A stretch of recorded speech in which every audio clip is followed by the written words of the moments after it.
जैसा कि हमने लास्ट एपिसोड में देखा, गोल्डफिश गर्ल ने लिंग पर हमला कर दिया था और अब गोल्डफिश और लिंग की लड़ाई हो रही थी। ज़िया फैन उनको रोकने की बहुत कोशिश कर रहा था, लेकिन गोल्डफिश तो रुकने का नाम ही नहीं ले रही थी। जब उन दोनों की फाइट बहुत गंभीर रूप ले लेती है और लिंग का अटैक गोल्डफिश को लगने ही वाला होता है, तभी वहाँ पर लिंग का सीनियर आको उसके अटैक को रोक देता है और गोल्डफिश को बचा लेता है। असल में ज़िया फैन इस लड़की को गोल्डफिश कहता है और बाकी के सब इसको सिस्टर कहकर बुलाते हैं, सो हम इसको गोल्डफिश कहकर ही बुलाएंगे। तभी वहाँ पर इनके मास्टर भी आ जाते हैं और लिंग को ताना मारते हुए कहते हैं, तो तुम्हें शक्ति दिखाने के लिए मेरी ही बेटी मिली, लगता है तुमने मेरी बेटी को अच्छा सबक सिखाया है। लिंग का सीनियर उनसे माफ़ी मांगता है और उन्हें कहता है लिंग लोंग शो फैंग का डिसाइपल है, तो उस रिश्ते से सो प्लीज़ उसे माफ़ कर दो। या फैंग उन्हें समझाने की कोशिश करता है, हम तो बचपन से ही ऐसे ही लड़ते आ रहे हैं, लिंग मुझे बुली नहीं कर रहा था। गोल्डफिश को बीच में कूदने की ज़रूरत पड़ी, वो क्योंकि अच्छे से नहीं समझा पाता। सभी को ऐसे ही लगता है कि ज़िया फैंग को बचपन से ही बुली किया जाता है। मास्टर गुस्सा होकर वहाँ से चले जाते हैं और फिर सीनियर गोल्डफिश के पास जाकर उसे माफ़ी मांगने की कोशिश करता है, लेकिन जब गोल्डफिश नखरे दिखा रही होती है तो उसे एक सुंदर दिखने वाला एक पल देता है, जिसे पाकर वो खुश हो जाती है और उसे माफ़ कर देती है। और फिर लिंग ज़िया फैन के पास आकर उसे कहता है, मैं तुम्हारी तो खामखाई वहाँ पर चिंता करता था, तुम्हें तो तुम्हारी रखवाली के लिए इतनी प्यारी दोस्त मिली है। ये सुनकर ज़िया फैन शर्मा जाता है, कहता है वो तो सिर्फ मेरी ओवर केयर करती है। लिंग उसे छेड़ते हुए कहता है, तुम्हें यहाँ पर भी लोग बुली करते हैं क्या, जो गोल्डफिश हमेशा तुम्हारी तरफदारी करती है। ज़िया फैन चिढ़कर वहाँ से जाने लगता है और लिंग उससे काफ़ी मस्ती मजाक करता है और फिर वो खेलते खेलते बाहर चले जाते हैं। लिंग ज़िया फैन से पूछता है, क्या तुम 7 पल्स हुई हूँ में पार्टिसिपेट कर रहे हो, जिस पर ज़िया फैंग कहता है कि जो मास्टर कहेंगे मैं वही करूँगा। लिंग उसे बताता है कि ये कंपटीशन 60 साल में सिर्फ एक ही बार होता है, हम लकी हैं जो यहाँ पर 5 साल पहले आ गए, ध्यान रखना तुम इस कंपटीशन को ज़रूर देखो। और फिर वो और भी ऐसे कई सारे बातें करते हैं कि तभी वहाँ पर लिंग का सीनियर आता है, उसे बताता है 7 पल्स हुई हूँ कोई बच्चों की खेलने की चीज़ नहीं है, अब हमें हमारे मास्टर बुला रहे हैं, तो चलो। अब लिंग ज़िया फैन से अलविदा लेकर वहाँ से चला जाता है। अब रात को ज़िया फैन अपने कमरे में बैठा होता है कि तभी वहाँ पर गोल्डफिश आती है और उसे गेट बंद करने को कहती है। यह सुनकर ज़िया फैन थोड़ा घबरा जाता है, लेकिन गोल्डफिश उससे पूछती है कि तुम आज लिंग से क्यों अपने आप को बुली करवा रहे थे। ज़िया फैन बताता है कि वो ऐसा करना बंद कर दिया है, तो हम कोई और बात कर सकते हैं।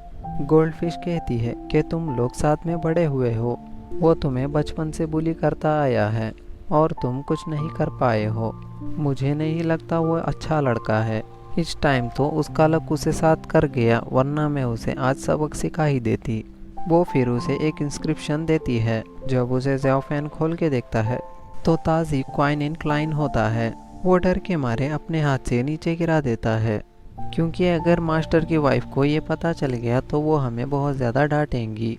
गोल्डफिश बताती है कि लेकिन उनको बताएगा कौन, ना तो मैं उनको बताऊंगी ना ही तुम उन्हें बताओगे, तुम सिर्फ इन इंस्क्रिप्शंस को प्रैक्टिस करो और बहुत ज़्यादा स्ट्रॉन्ग हो जाओ, फिर तुम्हें कोई बुली नहीं कर पाएगा।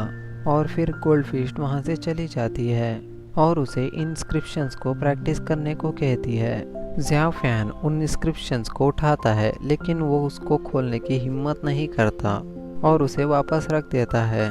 और फिर वो कुछ सोचकर उसको उठा ही लेता है और प्रैक्टिस करने लगता है।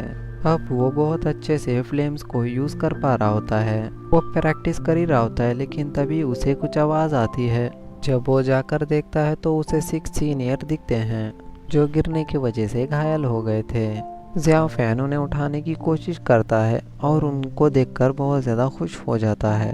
उनसे पूछता है कि आखिर आप 6 सालों से सफ़र कर रहे थे और आप इस हालत में यहाँ क्या कर रहे हो।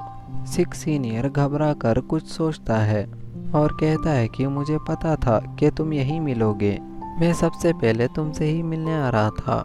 ये सुनकर ज़ियाओ फैंग खुशी से उनके गले मिलने लगता है, लेकिन क्योंकि उनका थोड़ा मजाकिया नेचर था, इसीलिए वो उसे रोकते हैं और अपने उड़ने वाले डाइस को श्रिंक करते हैं और उसे बताते हैं कि ये डाइस मेरी ट्रेनिंग के मैजिक बुलेट्स हैं। और फिर वो अपने डाइस के बारे में और भी कुछ बताता है।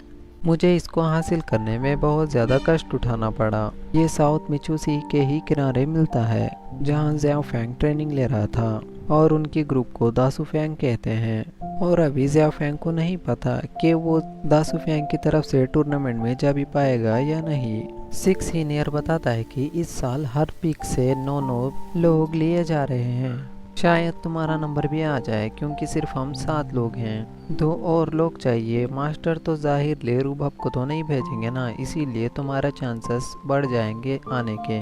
ये सुनकर ज़ियाओ फैंग बहुत ज़्यादा खुश हो जाता है। अब वो दोनों बाकी ब्रदर से मिलने जाते हैं। वहीं अब दूसरी तरफ हम लिंक को देखते हैं जो अपने क्लासमेट के सामने ट्रेनिंग कर रहा होता है।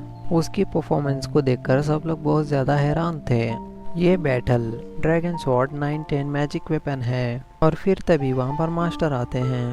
वो लिंक की ट्रेनिंग को देखकर खुश हैं। लिंक को समझाते हैं तुम 7 मेरिडियंस पर टॉप पर आना चाहते हो तो तुम्हें और मेहनत करनी होगी। लिंक जिसके अंडर में रहता है उसको लॉर्ड शॉ फैंग कहते हैं। मास्टर बताते हैं कि हमारा लॉर्ड शॉन्ग फैंग हमेशा स्वॉर्ड्स में टॉप पर रहा है, इसीलिए इस पोजीशन को बनाए रखना और मुझे निराश मत करना।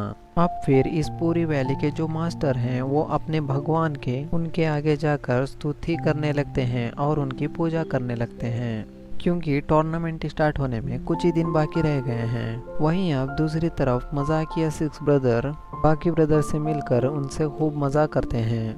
अब सभी बच्चे टूर्नामेंट में जाने के लिए तैयार थे, लेकिन अभी तक ज़ाओ फैंग आया ही नहीं था। इसीलिए जब गोल्डफिश ज़ाओ फैंग को आवाज़ लगाती है, ज़ाओ फैंग तो कुकिंग करने में ही बिजी होता है। फिर वो बाहर आकर बनाया हुआ खाना सबको देने लगता है। जब लोग उसके पास मैजिक स्टिक को देखकर उससे पूछते हैं कि ये आखिर ये क्या है, गोल्डफिश भी जब ये कहती है तुम ये गंदी सी स्टिक को टूर्नामेंट में यूज़ करने की कोई ज़रूरत नहीं, तो ज़ियाओ फैंग कहता है ये मैजिकल वेपन स्वॉर्ड से भी ज़्यादा ताकतवर है। कोई भी उसकी बात पर यकीन नहीं करता और उसे एक समुराई स्वॉर्ड पकड़ा दी जाती है। अब वहाँ मास्टर भी आ जाते हैं। सब लोग अपनी अपनी स्वॉर्ड के ऊपर चढ़कर टूर्नामेंट की तरफ जाने लगते हैं। बच्चों में रेस लगने लगती है कि सबसे पहले वहाँ पर कौन पहुँचेगा। जो नए व्यूवर्स हैं प्लीज़ आपके दोस्तों में शेयर कीजिए। 6 ब्रदर अपने डाइस पर एक दोस्त को बिठाकर उड़ने लगता है। ज़ियाओ फैंग को अपने साथ ले जाने लगता है और उसे पूछता है क्या तुम इस बंदर को भी साथ ले चलोगे, जिस पर ज़ियाओ फैंग हाँ करता है। अब वो लोग फुल स्पीड में उड़ते हुए टूर्नामेंट की तरफ जाने लगते हैं। ज़ियाओ फैंग बादलों के ऊपर था, इसीलिए उसे काफ़ी अच्छा लग रहा था, लेकिन बैलेंस ना बनने के कारण वो नीचे गिर जाता है। लेकिन गोल्डफिश अपने कपड़े से बांधकर उसे बचा लेती है और वो नीचे एकदम सही सलामत उतर जाता है। अब सभी बच्चे नीचे आ जाते हैं और वो लोग टूर्नामेंट पर पहुंच चुके थे। ज़ाओ फैंग इस तरह की भीड़ वाली जगह को देखकर बहुत ज़्यादा खुश था। गोल्डफिश ज़ाओ फैंग का हाथ पकड़कर उसे अपने साथ ले जाने लगती है, लेकिन उसका बंदर आसपास की जगह को देखकर मस्ती में आ जाता है और वो भागने लगता है। ज़ियाओ फैंग अपने बंदर को पकड़ने लगता है। ये गोल्डफिश देखकर बहुत ज़्यादा हंसने लगती है। तभी अचानक से वहाँ पर एक लड़की आती है और उसको देखकर सब लोग बहुत ज़्यादा शॉक हो जाते हैं। और यहीं ये एपिसोड ख़त्म हो जाता है। लाइक कीजिए एंड सब्सक्राइब कीजिए।